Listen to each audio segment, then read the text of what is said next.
Yo creo que lo medular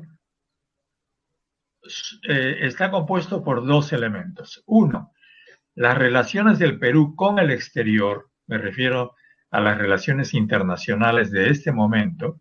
Cuando digo el Perú, estoy diciendo el gobierno de Vizcarra, y las relaciones de los grupos que dominan el Perú, que por supuesto no es Vizcarra, los grupos que dominan el Perú con el pueblo del Perú. Me refiero explícitamente a las compañías extranjeras, los bancos, la CONFIEP y las comunidades locales de Perú. Creo que esos son los dos elementos esenciales, lo cual no significa que no hayan otros. Hay muchísimos y podemos irlos examinando en esta entrevista. Empezando por lo primero, el Perú con el gobierno de Vizcarra sigue totalmente adicto a la línea norteamericana. Junto con Colombia, en Sudamérica, Perú y Colombia son los países preferidos de los Estados Unidos. No se puede decir lo mismo de Bolsonaro y Brasil, porque dado el volumen gigantesco de Brasil, las relaciones de Bolsonaro con Trump son distintas. Pero con Perú y con Colombia son simplemente órdenes que ni siquiera el señor Trump se molesta en dar, a diferencia de las relaciones con Brasil, donde sí hay relaciones de Trump con Bolsonaro. En el Perú no hay ni siquiera relaciones de Trump con Vizcarra, sino relaciones de Pompeo o cualquiera que esté ahí, porque usted sabe que en Washington en realidad hay una banda, ¿no es cierto? Es la banda que rodea a Trump. De esa banda, el secretario de Estado es el que da órdenes a la Cancillería del Perú. Y esa es la realidad. Eso, por supuesto, marca las relaciones preferentes del Perú con Colombia y el rol del Perú como una pieza de cambio y una pieza que es usada para cualquier operación contra Venezuela, que en este momento es la preocupación principal de los Estados Unidos en Sudamérica. Entonces, eso es la situación internacional. Mi preocupación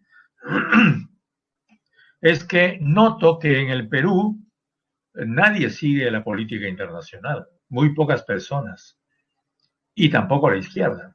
La izquierda no tiene una política internacional, no tiene la suficiente información y noto que las organizaciones populares tampoco, siendo que eso es muy importante. Por supuesto, hay la excepción de los pequeños grupos que hacen campaña en favor de Cuba, en favor de Venezuela. Ha habido campañas muy intensas, pero son grupos pequeños, no es todo, no son sectores grandes.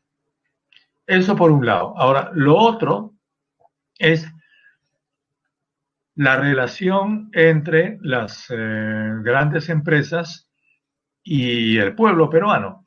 Allí el principal problema es que Canadá, Inglaterra, que últimamente está teniendo un rol cada vez más importante en el Perú, y China, que tiene un rol más bien diferente, pero que está dentro del mismo paquete de grandes inversiones mineras, vienen presionando cada vez más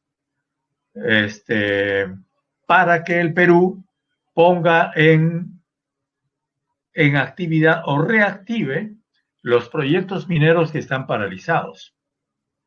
No hablo de los proyectos mineros en ejecución, sino de los proyectos mineros que están en esa situación solamente de proyectos y que tendrían capitales para invertirse, porque el cobre sigue siendo, el cobre y el oro siguen siendo materias primas que tienen vigencia todavía en el mercado internacional. Entonces, el gobierno de Vizcarra, por temor o por lo que fuere, o por ineficiencia o ineptitud o lo que fuere, tiene en stand-by esos proyectos. Y ese es el principal problema que hay que es una espada de Damocles sobre la cabeza de las comunidades locales, porque todos sabemos que Tía María, Espinar, Conga, Cajamarca, ¿no?